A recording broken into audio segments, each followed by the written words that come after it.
നമസ്കാരം, മലയാളി വാർത്തയിലേക്ക് സ്വാഗതം. വിലക്കുറവിന്റെ കാര്യം പറയുമ്പോൾ സപ്ലൈകോയിൽ വിലക്കുറവെന്ന് തള്ളുന്ന സർക്കാരിന് കൂട്ടത്തിൽ നിന്ന് തന്നെ അടികിട്ടുന്നു. സപ്ലൈകോയിൽ ഒരു സാധനവുമില്ലെന്ന് വെട്ടിത്തുറന്ന് പറഞ്ഞിരിക്കുന്നത് മന്ത്രിയുടെ ഭാര്യ. പേരിനൊരു സപ്ലൈകോ ഉണ്ടായിട്ട് കാര്യമില്ല, അവിടെ എന്തെങ്കിലും സാധനവും കൂടി ഉണ്ടാകണമെന്ന് പരിഹാസം ഉയരുന്നു. CPI സംസ്ഥാന കൗൺസിലിൽ പാർട്ടി മന്ത്രിമാരുടെ വകുപ്പിനും സപ്ലൈകോയ്ക്കും ബജറ്റിൽ വേണ്ടത്ര വിഹിതം അനുവദിക്കാത്തതും വിമർശനത്തിനിടയാക്കിയിട്ടുണ്ട്. മന്ത്രി GR അനിലിന്റെ ഭാര്യ കൂടിയായ ലതാദേവിയാണ് വിമർശിച്ചവരിൽ ഒരാൾ. 13 അവശ്യ സാധനങ്ങൾ കുറഞ്ഞ വിലയ്ക്ക് ലഭ്യമാക്കുന്ന സപ്ലൈകോ ത്രിവേണി സ്റ്റോറുകളിൽ അത് കാണാനേ ഇല്ലാത്ത സ്ഥിതിയാണെന്ന് ലതാദേവി പറഞ്ഞു. ഒരു വീട്ടമ്മ എന്ന നിലയിൽ തന്റെ നേരനുഭവത്തിൽ നിന്നാണ് ഇക്കാര്യം വിശദീകരിക്കുന്നതെന്നും അവർ വ്യക്തമാക്കി.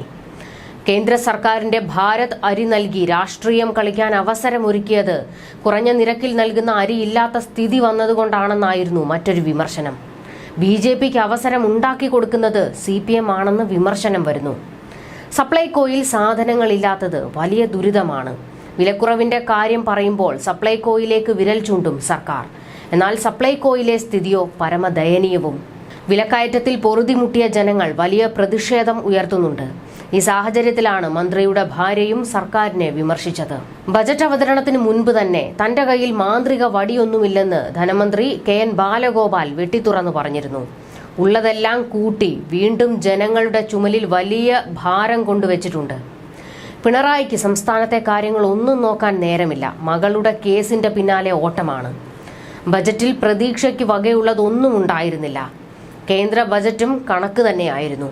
തൃശൂരിൽ അരി ഇറക്കി രാഷ്ട്രീയം കളിക്കുന്നു എന്നതല്ലാതെ മലയാളി കഞ്ഞി വെച്ച് കുടിക്കണമെന്ന സ്നേഹമൊന്നുമല്ല BJPക്ക്. BJPയുടെ അരി ഇവിടെ വേവില്ലെന്ന് CPM പറയുന്നു. എന്നാൽ വേവിക്കാൻ അവസരം ഒരുക്കുന്നതും ഇവർ തന്നെയാണ്. സപ്ലൈകോയിൽ വില കുറഞ്ഞ അരി സ്റ്റോക്ക് ഉണ്ടായിരുന്നുവെങ്കിൽ ഭാരതരിയിലെ BJP രാഷ്ട്രീയം പൊളിഞ്ഞേനെ. ഇതിനിടെ CPI സംസ്ഥാന കൗൺസിലിൽ കൂടുതലും വിമർശനമുണ്ടായത് ബജറ്റ് സംബന്ധിച്ചുള്ള കാര്യങ്ങളിൽ. CPI നേതൃത്വം കൂടി അറിഞ്ഞുകൊണ്ടാണോ വിദേശ സർവകലാശാലയ്ക്ക് പരവതാനി വിരിക്കുന്ന സമീപനമുണ്ടായതെന്നായിരുന്നു ചോദ്യം ഉയർന്നത്. ഇതിന് അല്ലെന്ന് സംസ്ഥാന സെക്രട്ടറി ബിനോയ് വിശ്വം വിശദീകരണം നൽകി. നവകേരള സദസ് മുതൽ ബഹുജന സംഘടനകളുടെ പ്രവർത്തനം വരെ വിലയിരുത്തിയുള്ള റിപ്പോർട്ടിലാണ് ശനിയാഴ്ച ചർച്ച നടന്നത്. നയപരമായ കാര്യങ്ങൾ ആലോചിച്ചും ചർച്ച ചെയ്തും തീരുമാനിക്കണമെന്നാണ് പാർട്ടി നിലപാട്. വിദേശ സർവകലാശാലയുടെ കാര്യത്തിൽ അതുണ്ടായിട്ടില്ല. LDFിലും ചർച്ച ചെയ്തിട്ടില്ല. തിരഞ്ഞെടുപ്പ് അടുത്ത ഘട്ടത്തിൽ പരസ്യ നിലപാട് സ്വീകരിച്ച് വിയോജിപ്പ് പ്രകടിപ്പിക്കാൻ കഴിയില്ല. എല്ലാ കാര്യവും അറിയിക്കേണ്ടവരെ അറിയിച്ചിട്ടുണ്ട്. അക്കാര്യം നിങ്ങളെ അറിയിക്കുകയാണെന്ന് ബിനോയ് വിശ്വം യോഗത്തിൽ വിശദീകരിച്ചു.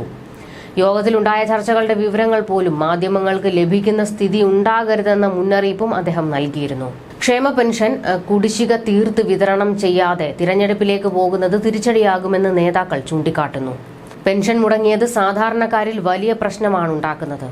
കേന്ദ്ര സർക്കാരിന്റെ സാമ്പത്തിക ഉപരോധം സംബന്ധിച്ച് വിശദീകരിക്കാമെങ്കിലും അവരുടെ പ്രതിസന്ധി പരിഹരിക്കാൻ കഴിഞ്ഞാൽ മാത്രമേ സർക്കാരിനോട് മതിപ്പുണ്ടാകൂ. സംസ്ഥാന കൗൺസിൽ ഞായറാഴ്ച സമാപിക്കും.